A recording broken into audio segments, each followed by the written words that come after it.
The information contained in this podcast is an expression of opinion and does not constitute investment advice.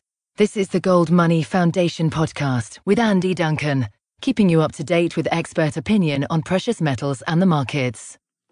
Hello and welcome to this Gold Money Foundation podcast with me, your host, Andy Duncan. Today I'm at the Auburn Institute at the Austrian Economics Research Conference, and I'm with the author of a new book which is coming out from the Mises Institute, Harry C. Verizza. And I actually have in my hand a fantastic signed copy of his book, which is called It Didn't Have to Be This Way, Why Boom and Bust is Unnecessary, and How the Austrian School of Economics Breaks the Cycle. Now, Harry's looked at this problem from a particular angle. Harry, can you tell us about the angle that you've looked at this problem from? Yes, what happened was I was asked to write the book about 2006. And when I was asked to write the book, they just needed a small thing on Austrian economics. But as I could see what was developing, the storm clouds on the horizon, I told my editor, I said, this thing is going to become very, very serious. And as it becomes serious, it's going to prove the Austrians to be correct. So I started doing the research, and I used, as much as possible, non-Austrian sources. Because you see, everybody in some way has to be attached to reality. Yeah. Regardless of how dreamy they get. They got to walk on the same earth, and they realize that a locomotive with square wheels isn't going to run. So what began to happen is I began to see that they were affirming the Austrian school, although they were opposed to it. Yeah. For example, George Soros, who was not a friend of the Austrians or a friend of liberty, came out and said there's something wrong with mainstream economics. It couldn't predict this cycle. It can't explain it, and it doesn't know what to do. Now, he has to realize that from reality. So I took all of these folks, Keynes and Soros and whoever else I could take, and every time I had to prove a point, I put in someone who was non-Austrian, thinking that this would make the case far stronger. Yeah. I love the Soros quote used in your speech this morning, that he said that the mainstream had failed. Yes. Yeah. They all realize it's failed. I mean, but they don't want to say it. It's almost like, what's this the story about the naked emperor? Nobody really wants to say that he's walking around stark naked, but they all see it. And so they'll equivocate and they'll talk around it, but they will say things that affirm what the Austrians believe and the Austrians hold. I liked your other point as well, that you said that you can get Keynes to say anything, and you really enjoy it when you quote Keynes back to Keynesians. Oh, yes, it's wonderful. I mean, Keynes, there's no position Keynes didn't hold.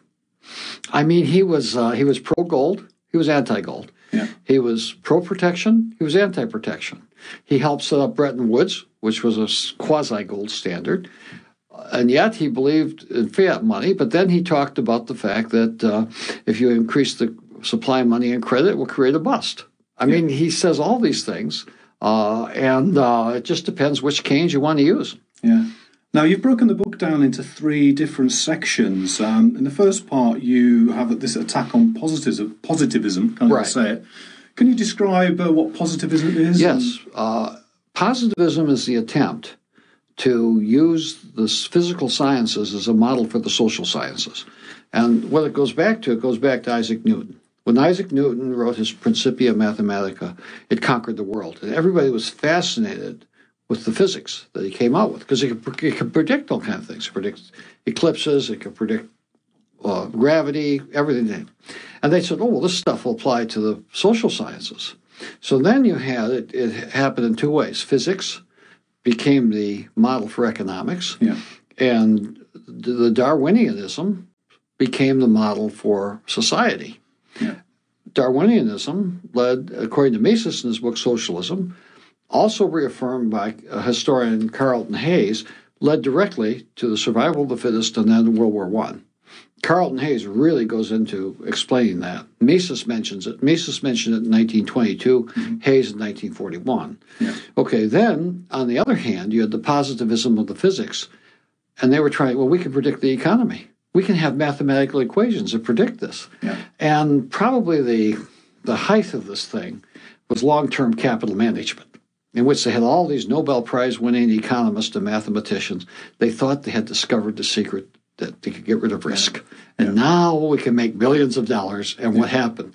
the whole thing blew up. Yeah, picking up nickels in front of a steamroller. And the steamroller got them. Yes. It's exactly. And Mises and Hayek, and I mean, it goes back to Aristotle. Aristotle said it won't work. Edmund Burke said it won't work. Yeah. Okay.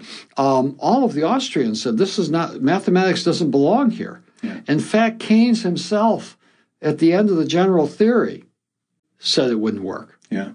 And yet these are people calling themselves Keynesians, and this is the irony of this thing. They have to live in reality, but they're trying to live something non-real. I was thinking it's weird that even mathematics doesn't follow the positive model, does it? Because it's built on axioms. 1 + 1 = 2. And then you can build on those axioms. And Austrianism is based on the same kind of logical process. But Austrianism starts with the one axiom, which is human beings act for a purpose. And that means human beings. And so the anthropology of Mises is identical to the anthropology of Thomas Aquinas and Aristotle. There is something about the human person that is much different than the physical world. Yeah. Motivations and so on, all these things. Yes, and we'd even say that the human being, if you wanted to take it even further, possesses what would be a spiritual soul, which is not mathematical. Yeah. So the second part of the book, then, we move on to how we got to where we are, where your hometown of Detroit is not seen as being the friendliest place to visit in the world. No, it's not anymore. But in 1952, Detroit had the highest standard of living in the world. Yeah. And it was government intervention after government intervention after government intervention that destroyed that city. And I saw it as a young boy. I mean, I grew up in Detroit, and I used to take the bus downtown or the streetcar. We had streetcars at that time. And it was a wonderful city. And then you had the coming of the labor unions, particularly the teachers' union and the other labor unions. They consistently supported government intervention, and intervention after intervention destroyed the place. They raised taxes to pay for it, and they higher taxes, more welfare, higher taxes, and eventually the city is just a state of absolute decay. Yeah. Where do you see it going in the US now? I mean, because if we're right, America's actually been in a depression for 4 years, and yet if you go around Auburn and look in the restaurants are full, people are chatting, there are flash cars on the road, everything looks okay. Is everything okay, or is everything crumbling underneath, and where do you think it's going? Well, I think in a sense, I mean, there's always going to be some people doing very, very well. Okay, and remember, this Auburn is a town that is completely supported by government infusions through student loans. Oh. So the Federal Reserve is printing money. The students have plenty of money that they're borrowing to get themselves through college, so the restaurants are full and everything's wonderful. This is not the case in a lot of the country. In a lot of the country, the small businessmen are, you can see boarded up shops, boarded up restaurants, people going out of business. So it looks, and around university towns, looks wonderful. But this is very, very, very selective. And where do you think it's going to end up then? Where do you think we're going in America? Well, I think in a sense, America will, as I mentioned, will survive because we have a very intricate division of labor. We have a very ingenious people, and we're innovators. Now, that I think will continue. What's going to come apart is the whole progressive era that started with Bismarck in Germany. Mm-hmm. And it went to the Fabians in Great Britain, and it went to the progressives here. This is over. Yeah. And the problem is, it's just a matter of, I think when, as one of the speakers at the conference today said, when they run out of the reserve account, as they run the reserves of society down, which they are in the process of doing, then at a certain point, it reaches a tipping point, and everybody realizes that they can't pay the Social Security, or they'll just tell them they'll just default on it. And when those defaults start happening, then I think we'll have a tremendous metanoia, a change of mind in the United States, and people will realize the bankruptcy of this whole thing. Yeah. So then we move on to the third part of the book, which is your analysis of human action. Now, you've used a lot of irony and things there. Can you tell us about this third section of the book? Yes. I think what happened in the book, if you take a look at it, there are three axioms of human action. And there are Mises, Aristotle, and Thomas Aquinas. Yeah. Man acts for a purpose. Yeah. Okay? Every human action is purposeful.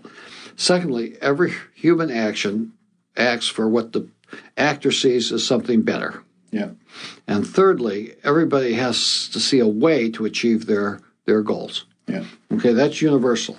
Then I went into some of the axioms of human action. Okay, every time you act, you change. Yeah. Remember, let's say you're playing tennis. Otherwise, what's the point of doing the thing? And Andy, let's say you're playing tennis. Okay, the more you play tennis, the better you get. Yeah. Assuming you play with somebody better than you. Okay, but that's everybody in the world. Yes, but I mean, whenever you read a book, you become a better reader. Yeah. So in other words, that really is a formulation of good habits or virtue. Okay. Number two, every human action involves learning. In other words, every time a person acts, they learn something by it.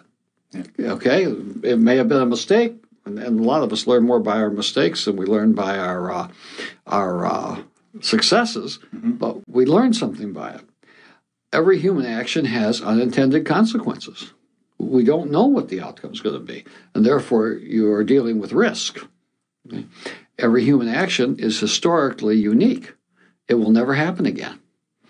And I often tell my classes, every single one of you is completely unique. There's never been any person like you, and there never will be anyone like you. You have unique talents. Yeah. And the Austrians play off this to argue against population control. Yeah. Because they're saying every human being has something to contribute. Yeah. Okay? And then every human action, it takes place in time and is irreversible. So in other words, what we're doing now, we can't reverse this like a car can be reversed. So these are the axioms of human action, which then apply to the entire idea. And remember, the Austrian School is based on individual human action, not aggregates like the Keynesians or the Chicago School. I must say, I actually have to teach Keynesianism every now and again for my clients. I teach it, and then I teach them real economics. Yes. Aggregate demand and aggregate supply and short-run aggregates. Oh, it makes my head spin, even though I've been through it so many times. What's your goal, then? What's your goal in writing this book? What are you trying to achieve? What are you trying to change? Well, I think the book really started when I was a boy in the 7th grade. And I had a wonderful teacher by the name of Ed Schnaubelt who taught us the American Constitution. And ever since then, I got an interest in it. And the other part of that was my father and uncles, when we used to get together for family parties, the men would all go on the back porch with beer. And they'd be drinking beer and talking about the Great Depression. So I had an interest in not only the American Constitution, but what causes depressions and recessions. And that led me eventually through a number of steps to the Austrian School. And it's been a study of mine, going back to 1962 or 63. And so I read the Austrians and the solution for this, what do they call it, that the knights used to go for the Holy Grail. The Holy Grail. The Holy Grail was this explanation, and my hope is that I became I wouldn't say an expert, but fluent in the Austrian School, and my hope is that to really, by putting out the good ideas, to change the course of human affairs. Yeah. So it sounds like a wonderful book. I'm really looking forward to reading it, especially now that you've signed it for me. Okay. Just before we go, have you been following the Cyprus story at all?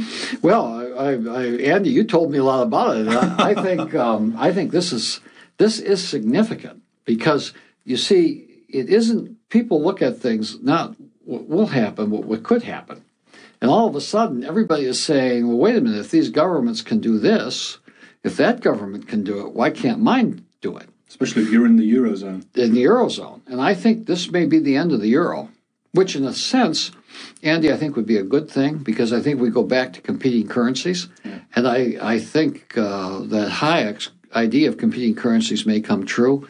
And this may be a much more effective break on governments than the gold standard. Yeah, we could go back to a Deutschmark again and a Swiss franc, which isn't pegged to the euro, and then the Swiss franc and the Deutschmark, and then be the least ugly children in the street and force everyone else to not be as bad. Oh, yes, because all of a sudden, I think there was a book published here, and I forget the author's name. He said that the French considered the Deutsche Bank, or the Central Bank of Germany, more dangerous to them than the German army. Yeah.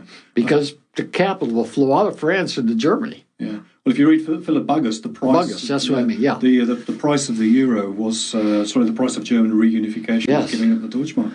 Yes. And now, through some completely unexpected consequence, it happened in Cyprus. I mean, think of how human history works. completely unintended consequences in Cyprus could lead to the collapse of the Deutschmark, not the Deutschmark, but of the euro, which then leads to competing currencies. And then Germany now is reunified, but now they have their mark back. And then the French won't like that very much at all. Oh, no, the French will hate that. I will tell you a little story. When I was in France, and I had a French couple that my brother, we had that exchange, where they exchanged kids. So my nephew was in France, and their son was here. And so when I was there, I said to the Frenchman, we're sitting on this apartment overlooking all of Paris on Saint-Cloud. And he's complaining about the French tax system. And I said to him, Michel, you can't be having these taxes. This is one of the most prosperous cities I've been in, Paris. He said, oh, well, it's the black. I said, noir? No. He says, it's the black. He says, in France, every business hands two things. They give them the check at the end of the month, which the government knows about, and then the cash envelope. And I said, well, what do you do with all this cash? You put it in Switzerland? No, it's not safe. In Germany, in Deutschmarks. Oh, well, there we are. You see, so what was happening is, with competing currencies, you will have an enormous amount of competition going on, and these governments will be in competition with one another for the strongest currency, because that means the lowest interest rates. And we get into kind of Professor Hopper's work then about the competition of the bands, don't we? Oh, yes. But that's probably as much as we can do in this interview. Sure. It's been great speaking to you, Harry, and I'm really looking forward to reading your book. Okay.